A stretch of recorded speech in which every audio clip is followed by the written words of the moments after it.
ఈ మహాలయ పక్షాల్లో మీ పితృదేవతలకు కాశీ మహాక్షేత్రంలో సెప్టెంబర్ 8 నుండి 21 వరకు జరిగే తిలాహోమంలో పాల్గొనండి. శ్రీమాత్రి నమః. నేను Geetanjali. Welcome to Suman TV. దేవీ శరన్నవరాత్రులు వచ్చేస్తున్నాయి. ఎంతో ఉత్సాహంగా జరుపుకునేందుకు మనందరం సిద్ధం అవుతున్నాం. కాకపోతే ఎన్నో సందేహాలు ఉంటాయి కదా మనందరికీ. ప్రత్యేకంగా ముందు రోజు మహాలయ అమావాస్య తర్వాత రోజు నుంచే ప్రారంభం అవుతుంది. అందులో గ్రహణం వచ్చింది అంటున్నారు ఈసారి. మరి ఎలాగా? అందులో మనం ఏంటంటే ముందుగానే సిద్ధమైపోతాం. మరి ఆ రోజు శుభ్రపరచుకుంటే అది లెక్కలోకి రాదా? మళ్ళీ తర్వాత రోజు మళ్ళీ శుభ్రపరచుకోవాలా? అసలు మొత్తంగా ఈ నవరాత్రులన్నాళ్ళు మన దగ్గర ఏ వస్తువులు ముందుగానే సిద్ధంగా ఉండాలి, ఏ వస్తువులు ఉండకూడదు, ఏవి ఉండాలి, వీటి గురించి తెలుసుకుందాం. అలాగే మనం ఎక్కువగా ప్రిపేర్ అయ్యేది అమ్మవారి పూజలు అనగానే రంగులకు ఎక్కువ ప్రాధాన్యత ఇస్తూ ఉంటాం. ఎలాంటి వస్త్రాలు ముందుగా మనం సిద్ధపరచుకోవాలి, అలాగే దాంతో పాటుగా నియమాలు ఎలాంటివి మనందరం పాటించాలి. ముందుగానే మనం అన్ని ప్రిపేర్ అయిపోతే అప్పటికప్పుడు హడావిడి పడకుండా అన్ని చాలా జాగ్రత్తగా చేసుకోవచ్చు. మరి వీటి గురించి తెలుసుకుందాం వివరాలు. ప్రత్యేకంగా వీడియో అంతా కూడా వీక్షించమని కోరుతానండి. నేను సేవ్ చేసి పెట్టుకోండి. వీడియో మీకు ఉపయోగపడుతుంది, ఎందుకంటే 10 రోజులు ముందుగానే వీడియో అనేది అందిస్తూ ఉన్నాం. తెలుసుకుందాం. వీటన్నిటి గురించి కూడా వివరించేందుకు ప్రస్తుతం మనతో పాటు ఉన్నారు. గత 15 సంవత్సరాలుగా 30,000కు పైగా జాతకాలను పరిశీలించి వాళ్ళలో మార్పుని తీసుకొచ్చి వాళ్ళకి అభివృద్ధి వైపు దారి చూపించినటువంటి ప్రముఖ జ్యోతిష్యులు బ్రహ్మశ్రీ నందిబట్ల శ్రీహరి శర్మ గురువు గారు మనతో పాటు ఉన్నారు. వారితో మాట్లాడదాం. గురుగారు నమస్కారం అండి. వాగర్థావివ సంపృక్తౌ వాగర్థ ప్రతిపత్తయే జగతః పితరౌ వందే పార్వతీ పరమేశ్వరౌ. ఆదిత్యాయ చ సోమాయ మంగళాయ బుధాయ చ గురు శుక్ర శనిభ్యశ్చ రాహవే కేతవే నమః. శృంగేరి జగద్గురు పీఠాధిపతులకి, కంచి పీఠాధిపతులకి నమస్కారములు తెలియజేసుకుంటూ కార్యక్రమాన్ని ప్రారంభిద్దాం. గురుగారు, నవరాత్రులు వచ్చేసాయి. అసలు చాలా ఫాస్ట్ గా రోజులన్నీ కూడా గడిచిపోతున్నట్టు అనిపించింది. శ్రావణం అయిందో లేదో 2025 కంప్లీట్ అయిపోతుంది అన్నట్టుగా ఉంది. సెప్టెంబర్ కూడా గడిచిపోయింది ఇంకా అన్నట్టుగానే అనిపించింది. చాలా త్వరగా అయిపోతున్నాయి. మరి నవరాత్రులు ఎప్పుడు ప్రతి పండక్కి కూడా ముందుగా సందేహాలన్నీ కూడా మేము ముందు ఉంచుతూ ఉంటాం. అందులో భాగంగా ఈ నవరాత్రులు కూడా ఒకటి కాదు, ఈసారి అధికంగా 10 రోజులు చేసుకోవాలి అని అంటూ ఉన్నారండి. ఒక రోజు అధికంగా వచ్చిందని అసలు ఇది ఎలా సాధ్యం అవుతుంది? శాస్త్రంలో ఇలా ఉందా? మనకి ఏమిటి ప్రత్యేకత ఈసారి నవరాత్రులు? మనకు రాత్రులు అనంటే మనకు ఈ గ్రెగోరియన్ క్యాలెండర్ ప్రకారం వచ్చే డేట్స్ని బట్టి మనం చూసుకుంటున్నాం. కానీ మన సనాతన ధర్మంలో పాటించేటువంటిది తిథులు. కాబట్టి ఈ తిథుల గణన అనేటువంటిది మనకు సిద్ధాంత రీత్యా మనకు ఉంటుంది. పంచాంగ గణన సిద్ధాంతం అని అంటారు. జ్యోతిష్యంలో భాగం కాదు, సిద్ధాంతం. అందులో ఉన్నటువంటి తిథి ప్రమాణము, నక్షత్ర ప్రమాణము, వాటిని బేరీజు వేసుకుంటూ కొన్నిసార్లు తిథి ప్రమాణం పెరుగుతుంది, కొన్నిసార్లు తిథి ప్రమాణం తగ్గుతుంది. ఇలా నక్షత్ర ప్రమాణం కూడా అంతే.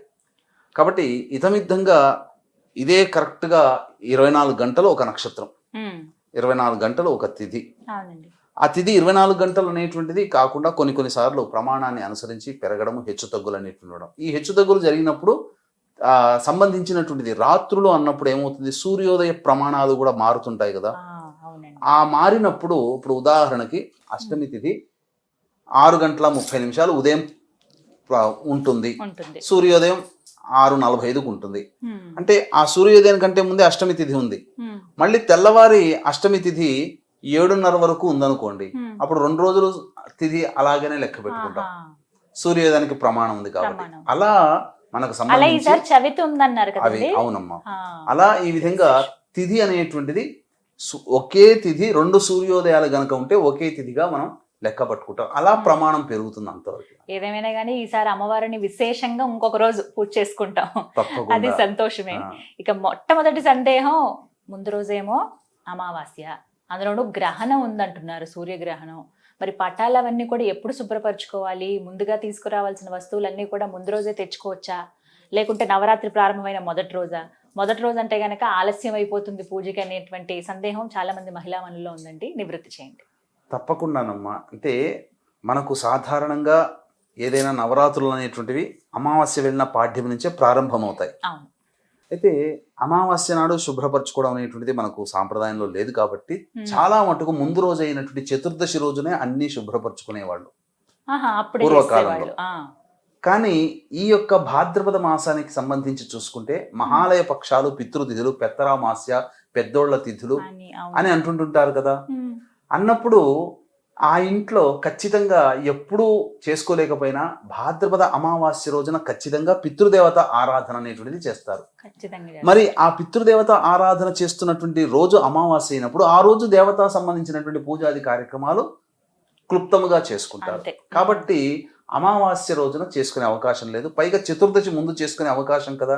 చతుర్దశి నాడు కూడా ఈ పితృపక్షాలకు సంబంధించినటువంటిది కాబట్టి ఇక్కడ ఎటువంటి ఇబ్బందులకి లోను కాకుండా అమావాస్య వెళ్ళిన తెల్లవారి ఉదయాన్నే కనుక శుభ్రపరచుకొని పటాలని శుభ్రపరచుకొని పూజా మందిరం అంతా సిద్ధం చేసుకొని పూజకి సంబంధించినటువంటిది ఉద్యుక్తులయ్యారు అని అంటే ఖచ్చితంగా ఆ విధంగా చేసుకోవడమే సముచితం. లేదు మాకు సెంటిమెంట్ అండి మేము అని అన్నప్పుడు 2:30 గంటలకి అట్లా లేచి కాలకృత్యాదులు తీర్చుకొని 3 గంటలకల్లా చక్కగా ఆ దీపారం 3 నుంచి 6 గంటల లోపల ఎంతసేపు అమ్మా ఇల్లంతా శుభ్రపరచుకోవడం. వెంబడే చక్క ఎవ్వరూ ఉండరు కాబట్టి చక్క పనులన్నీ అయిపోతాయి. ఎవ్వరి ఇబ్బంది ఉండదు. పూజా మందిరం కూడా స్నానం చేసేసి శుభ్రంగా చూసుకోవచ్చు, చిత్రపటాలు చేయొచ్చు. సూర్యోదయం అవుతూనే చక్కగా దీపారాధన చేసి మనకిష్టమైనటువంటి విధంగా మనం పూజ చేసుకోవచ్చు.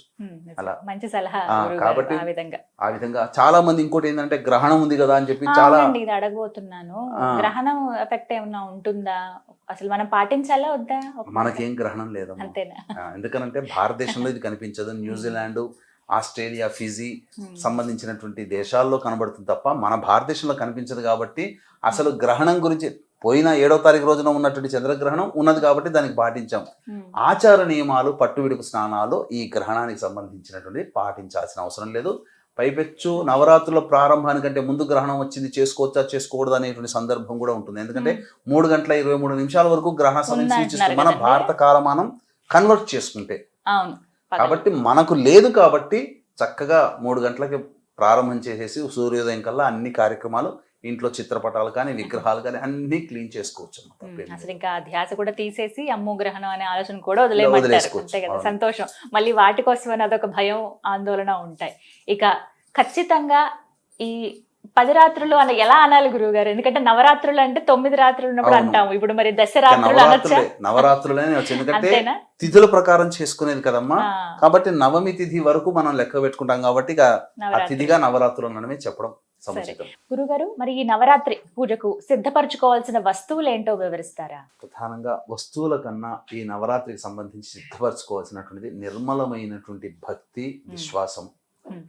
ఏ కోరిక లేకుండా అమ్మ కరుణిస్తే చాలు, అమ్మ దయ ఉంటే చాలు, అన్నీ ఉన్నట్టే ఈ ఒక్క వాక్యాన్ని మనసులో పెట్టుకొని అమ్మ అనుగ్రహం కోసం మనం ఆరాటపడి పోరాటం చేయాల్సిందే. ఈ 9 రోజులు తప్పకుండా అమ్మవారి అనుగ్రహం కలుగుతుందమ్మా.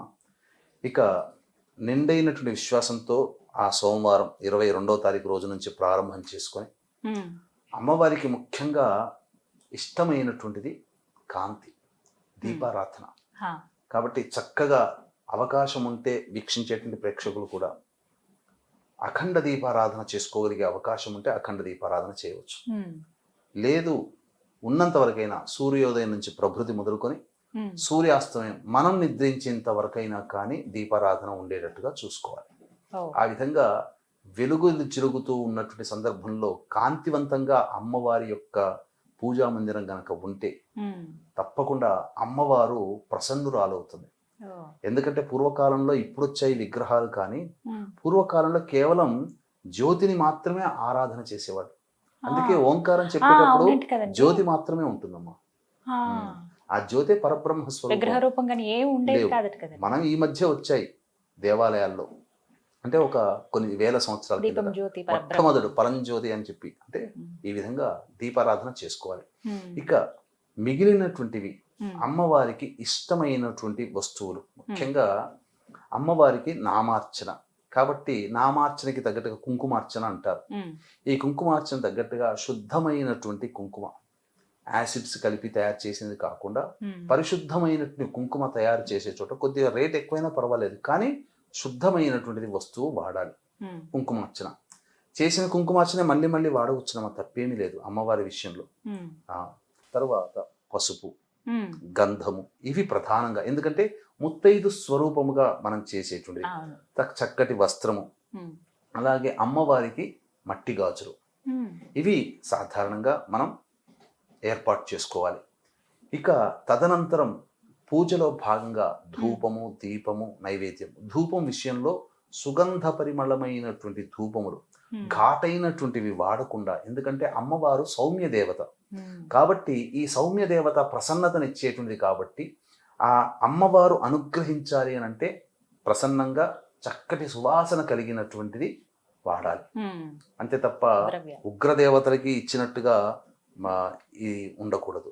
ముఖ్యంగా ఈ ధూపంలో అమ్మవారికి పరమ ప్రీతికరమైనటువంటిది మైషాచి మనకు పూజా స్టోర్ లో దొరుకుతుంది. అది ఖచ్చితంగా ఉపయోగించుకుంటే అమ్మవారి యొక్క అనుగ్రహం సంపూర్ణంగా ఉంటుంది. ఇక నైవేద్య విషయంలో గనక చూసుకున్నట్లయితే అమ్మవారికి ఏ రోజుకి అలంకారానికి ఆ రోజు అలంకారం ఏ విధంగానైతే దేవాలయాల్లో చేస్తుంటారో, ఏ రోజు అనగా మనకు విజయవాడ కనకదుర్గ అమ్మవారి యొక్క ఆరాధనే ప్రధానంగా మనం చూసుకుంటాం కాబట్టి, ఉభయ తెలుగు రాష్ట్రాలలో సంబంధించి ఆ కనకదుర్గ దేవాలయం విజయవాడ వాళ్ళు అందించినట్టు ప్రకారం ఏ నైవేద్యంలో ఏ రోజు చేయాలో ఆ నైవేద్యాలు కనుక చేసుకుంటే, ఏదో ఇంటి నిండా పెట్టాలని కాదు, మనకు శాస్త్ర ప్రమాణాన్ని అనుసరించి శక్తి కొలది చేయవచ్చు.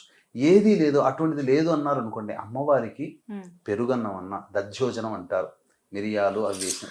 శక్తి లేనటువంటి వాళ్ళు అమ్మవారికి ఎంతో ప్రీతికరమైనటువంటి దధ్యోజనము, బెల్లం పాయసము, పులిహోర, ఇవన్నీ కూడా చేయవచ్చు. ఈ పులిహోరలో చేసేటువంటి విధానంలో కూడా నువ్వులతో చేసినటువంటిది, కొబ్బరి కోరుతో చేసినటువంటిది, ఇవి కూడా మనం తయారు చేసుకోవచ్చు.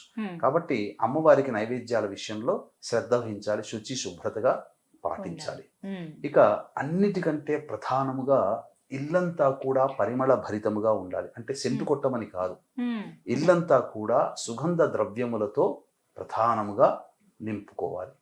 అయితే ప్రధానంగా మొదటి రోజనే కాదమ్మా, ఈ 9 రాత్రుల పాటు కూడా, అంటే దసరా విజయదశమి అయ్యేంత వరకు కూడా, నవరాత్రులు మొత్తం కూడా ప్రతిరోజు కూడా ఇంట్లో నెగిటివ్ ఎనర్జీ రాకుండా ఉండడం కోసమే ఇల్లంతా కడుగుతారు కదా.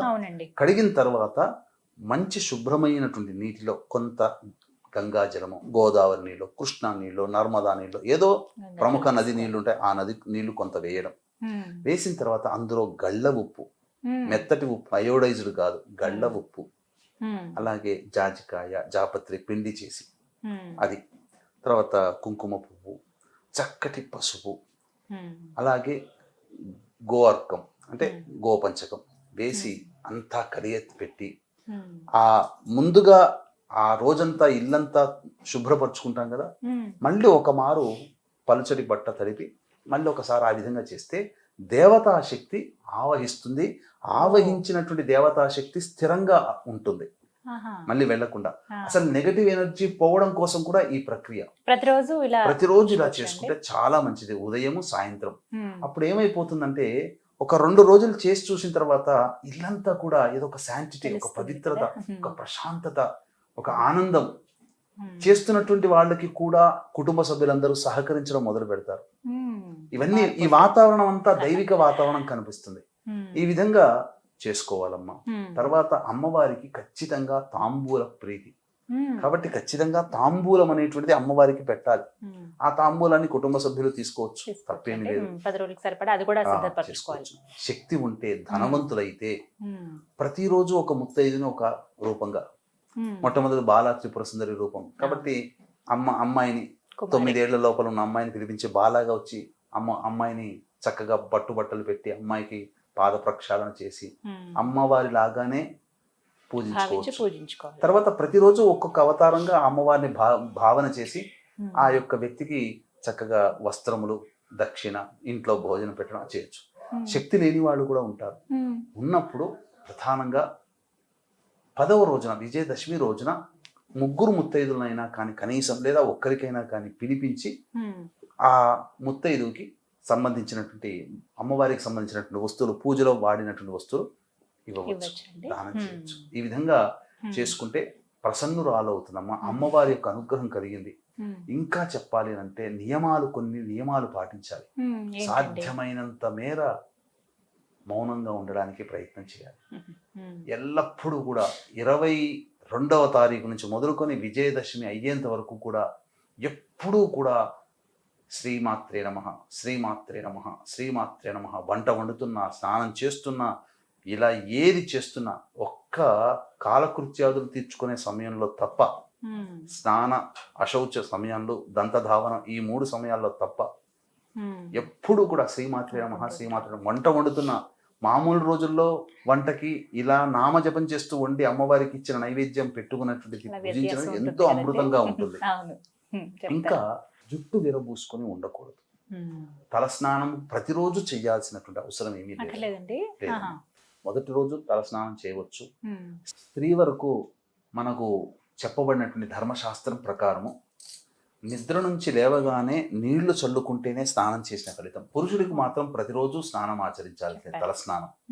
పైగా ఈ 9 రోజుల పాటు అతి పవిత్రముగా దాంపత్యం లేకుండా ఉంటారు కాబట్టి ప్రతిరోజు స్నానం చేయాల్సిన అవసరం అయితే లేదు. వాస్తవానికి శాస్త్ర ప్రకారం చేయగలిగే ఓపిక శరీరం సహకరిస్తే చేయవచ్చు, చేయకపోయినా తప్పు లేదు. కానీ లేవగానే కొన్ని నీళ్లు పుండరీకాక్ష అనుకుంటూ 3 సార్లు అనుకుంటూ శిరస్సులో చల్లుకుంటే చాలు.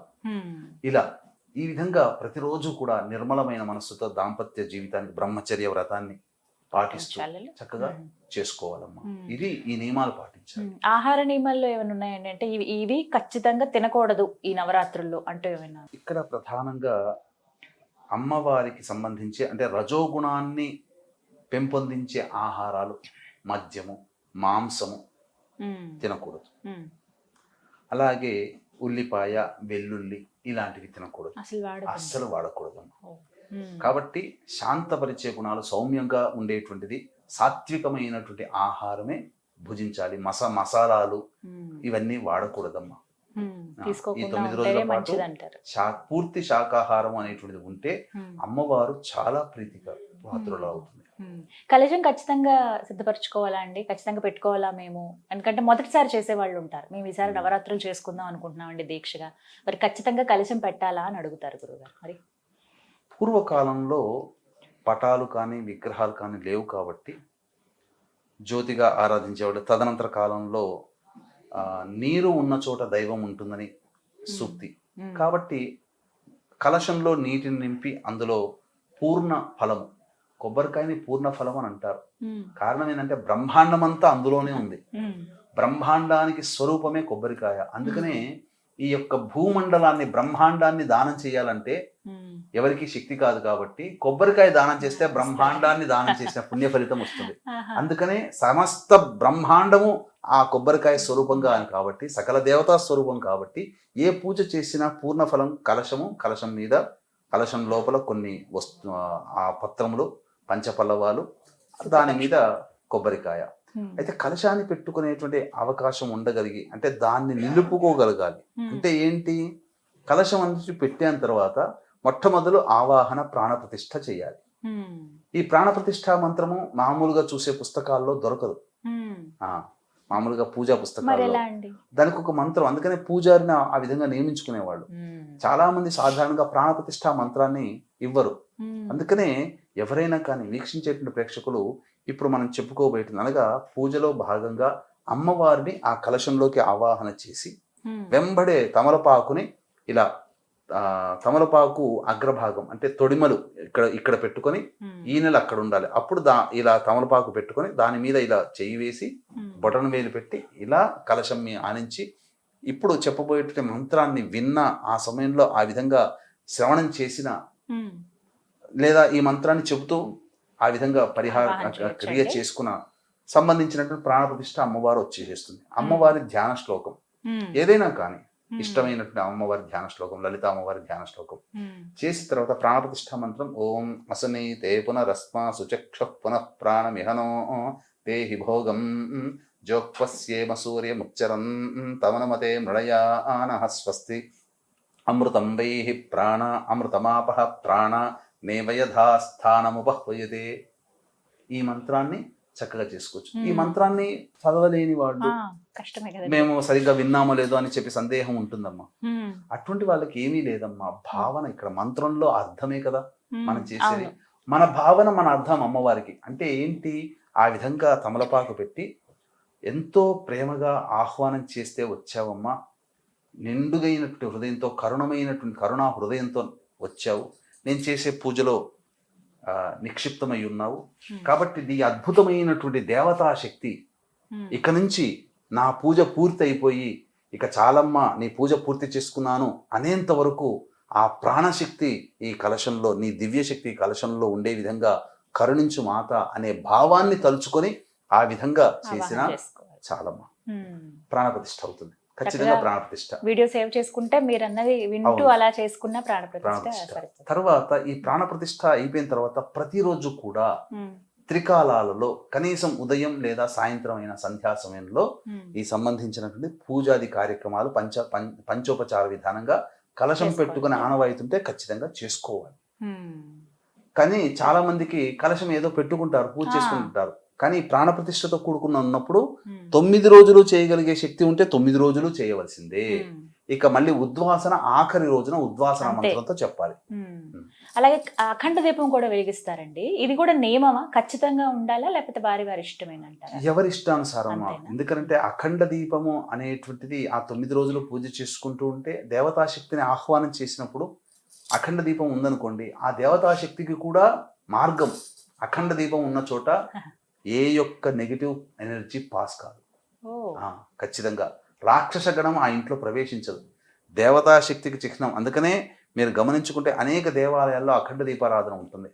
కాబట్టి ఈ దీపం వెలుగుతున్నంత వరకు కూడా నెగిటివ్ ఎనర్జీ ఆ ఇంట్లో పాస్ కాదు. ఖచ్చితంగా అంటే వారి వారి ఇష్టము, వారి శక్తి కొలది. కానీ ఈ 9 నవరాత్రుల పాటు ఖచ్చితంగా దీపం వెలుగుతూ ఉండాలి. అది జాగ్రత్తగా చూసుకోవాలి. పోకుండా ఒత్తి అనేటువంటిది ఎప్పుడు కూడా దాన్ని కాపాడుతూ ఉండాలి.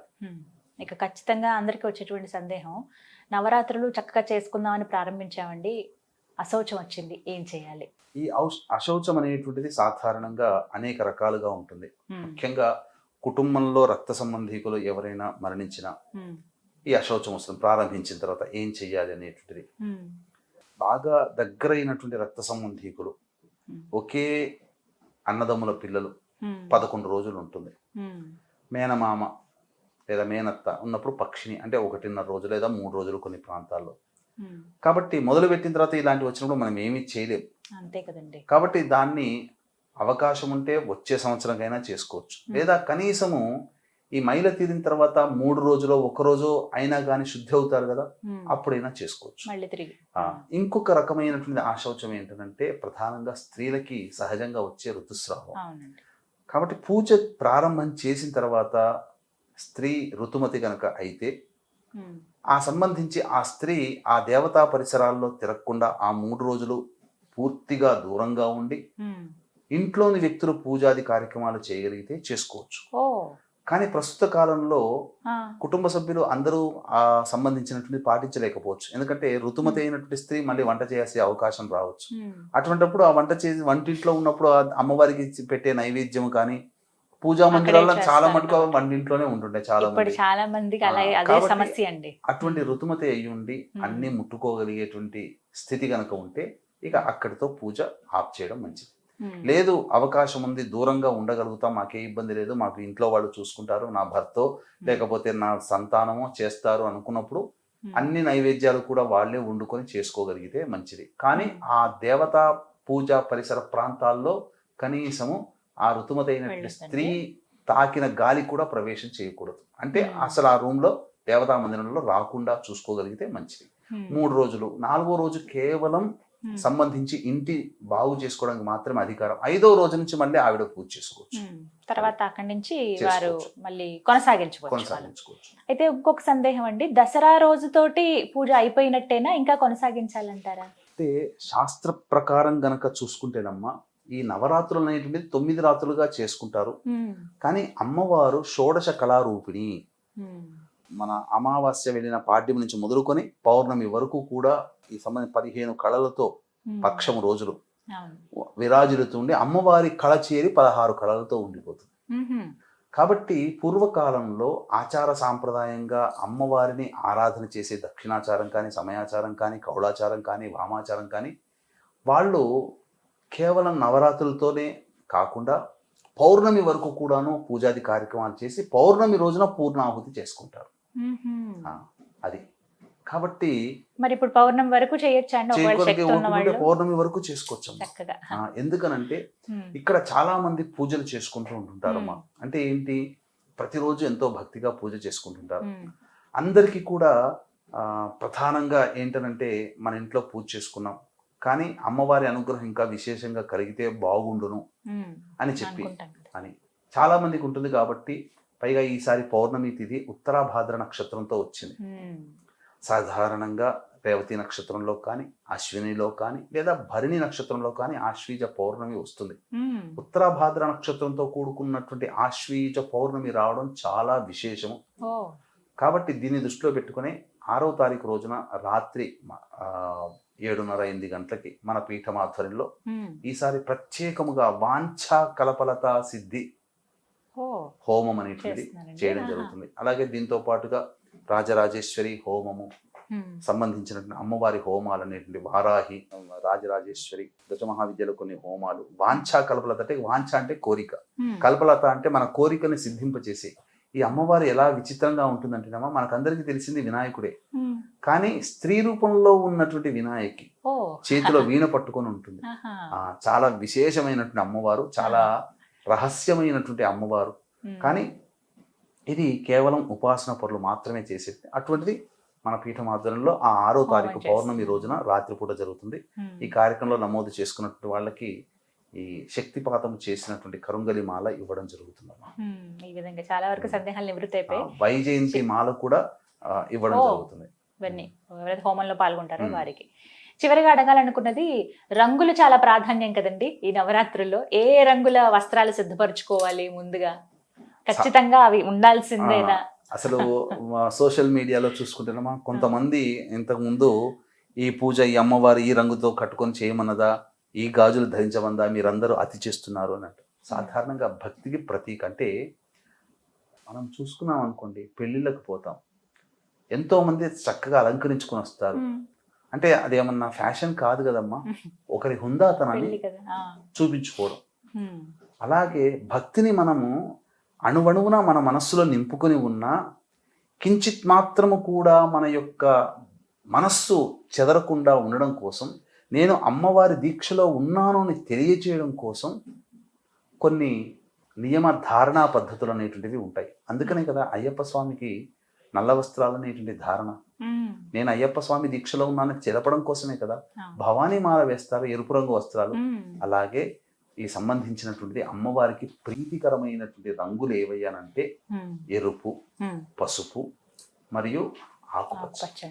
కాబట్టి వీటిలో ఏదైనా కానీ అమ్మవారికి ఇష్టమైనటువంటిది ఈ సంబంధించినటువంటి రంగులు వేసుకోవచ్చమ్మా. గాజులు వేసుకోవచ్చు, చక్కగా బొట్టు కూడా పెట్టుకోవచ్చు, తప్పేమీ లేదు. ఇలా అమ్మవారు అంటే సాక్షాత్తు ఎలా ఉండాలంటే, పూజ చేసే స్త్రీమూర్తి అమ్మవారే అక్కడ పటంలో కనిపించే అమ్మవారు ఇక్కడ కూర్చుందా, దేవాలయంలో ఉన్న అమ్మవారు ఇక్కడ ఉందా అన్నట్టుగా నిండైనటువంటి ఉండాలి. అంటే చక్కగా సాంప్రదాయబద్ధంగా చీర ధరించాలి. అలాగే జుట్టు విరబూసుకోకూడదు. అలాగే చక్కగా పూలమాల ధరించాలి, నుదుటిన బొట్టు. స్త్రీకి లక్ష్మీ చిహ్నములుగా భావించబడేటువంటి స్థానంలో కుంకుమ ధరించాలి, నుదుటిన, శిరస్సున, కంఠమున. ఇలా చక్కగా కాలికి అందెలు, అంటే అమ్మవారు నడిచి వస్తుంటే, అంటే సాక్షాత్తు అమ్మవారు. అసలు అమ్మవారి ఉపాసన పరులు కొంతమంది ఆడవాళ్ళని చూస్తే అసలు సాష్టాంగ ప్రణామం చేయాలనిపిస్తుంది. వాళ్ళని చూడగానే ఒక అలౌకికమైనటువంటి భక్తి భావం, సాక్షాత్తు అమ్మవారే దిగొచ్చినట్టుగా ఉంటారు, చక్కగా ఉంటారు. అలాగే ఈ రకమైనటువంటి విధానంలో లాగా చాలా మంది అమ్మవారు, ఇప్పుడు మనం చూసామనుకోండి, అనేకమైనటువంటి ఆహార విహారాల్లో కనుక చూస్తే వాళ్ళ యొక్క కనిపించే దృశ్యంలో కొన్ని వస్తువులు వాడు, లిప్స్టిక్ లాంటివి, ఇట్లాంటివి. అంటే సాధారణమైనటువంటి సాంప్రదాయానికి విరుద్ధంగా కొన్ని ధరిస్తూ ఉంటుంటారు. అటువంటి ధరించకుండా ముఖ్యంగా ఆ 9 రోజులు సుమంగళిగా ఉన్నటువంటి స్త్రీమూర్తి అసలు చెప్పాలి అని అంటే ఒక్క భర్తకి తప్ప ఎవ్వరికీ కూడా మాంగళ్యం కనిపించకూడదు. శాస్త్ర నియమం అది. మాంగళ్యం అనేటువంటిది ఎప్పుడైతే అలా బహిరంగ కనిపిస్తూ వేసుకుంటారు కదమ్మా, భర్తకి ఇబ్బందులు కలుగుతాయి. అందుకనే హరిశ్చంద్రుని యొక్క కథలో మీరు చూస్తే, చంద్రమతి భార్య ఆమెని గుర్తుపెట్టి నీ మాంగళ్యం బంగారం కదా అది అమ్ముకొని తీసుకురా అంటే నా భర్తకి తప్ప ఎవరికి నేను కనబడదే, ఇతనే నా భర్త అని చెప్పి అప్పుడు గుర్తుపడుతుంది. కాబట్టి ఆనాటి ఆ సాంప్రదాయం అది. ఇదేం మహిమల్లాగా ఉండదు, కేవలం భర్తకు మాత్రమే కనబడి ఎవరికి అట్లని కాదమ్మా. ప్రతి స్త్రీమూర్తి ఆనాడు ఈ విధమైన నియమాలు పాటించారు కాబట్టి ఆనందంగా జీవించారు. ఇప్పుడు అన్ని కూడా బహిర్గతం అయిపోతున్నాయి కాబట్టి చక్కగా నిజంగా సుమంగళి అన్నప్పుడు సుమంగళిగానే ఉండాలి. ఇలాంటి వస్త్రములు ధరించవచ్చు, గాజులు కానీ ఇవన్నీ వేసుకోవచ్చు. నిత్యం ఆ ఇంట్లో చక్కగా దేవతానామము జపిస్తూనే ఉండాలి. కోప్పడకూడదు, ఆగ్రహాలు తెచ్చుకోకూడదు, సాధ్యమైనంత మేరకు అసత్యం ఆడకూడదు, భర్తని పిల్లల్ని ప్రేమగా చూసుకో. అమ్మవారి యొక్క సంబంధించినటువంటిది ప్రేమ, కరుణ, దయ, క్షమాగుణము ఇవన్నీ కూడా ఆ 9 రోజులుగా ఉన్నట్టుగా ఉండాలి. చూడండి, ఖచ్చితంగా ఇలాంటి నియమాలు పాటించినటువంటి వ్యక్తులు ఖచ్చితంగా జీవితంలో అమ్మవారు ఏమి అడగకుండా అన్ని ఇస్తుంది. ఎవరి గురించి ఎందుకమ్మా, సాక్షాత్తు మన ప్రధానమంత్రి నరేంద్ర మోదీ గారు ఈ 9 రోజుల పాటు పచ్చి మంచినీళ్ళు కూడా పుట్టారమ్మా. చాలా నియమంగా ఉంటారు. ఎక్కడికి పోయినా నిరాహారంగా 9 రోజుల పాటు అమ్మవారు, లేకపోతే ఆ శక్తి ఎక్కడి నుంచి ఇస్తుందమ్మా ఆయనకి? ఈనాటికి కూడా 70 ఏళ్ల వయసులో కూడా పరుగులు ఎడుతున్నాడే, భారతదేశాన్ని ఉన్నతమైన స్థానానికి తీసుకెళ్తున్నాడు. అంత శక్తి ఎక్కడి నుంచి వస్తుంది? ఒక నలుగురున్న ఇంటిని నడపడమే మనకు గగనం అయిపోతుంది. ఇన్ని కోట్ల మందిని అతను నాయకత్వం వహించగలిగాడంటే ఏదో అల్లాటప్ప కాదమ్మా. దైవిక శక్తి ఉంటే తప్ప అవన్నీ కావు. దైవశక్తి ఆయనకు కలిగింది, మనం ఎందుకు సంపాదించుకోకూడదు? మనం కూడా అలాంటి నియమాన్ని పాటించుకోవాల్సిందే. చాలా చక్కగా చెప్పారండి. ఇవన్నీ కూడా సందేహాలు నివృత్తి చేశారు. ముందుగా సిద్ధపరచుకోవాల్సింది ఏంటి అనేది చాలా వివరంగా తెలియచేశారు. సంతోషం. ధన్యవాదాలు గురువు గారు. సర్వం శ్రీ ఉమామహేశ్వర పరబ్రహ్మార్పణమస్తు.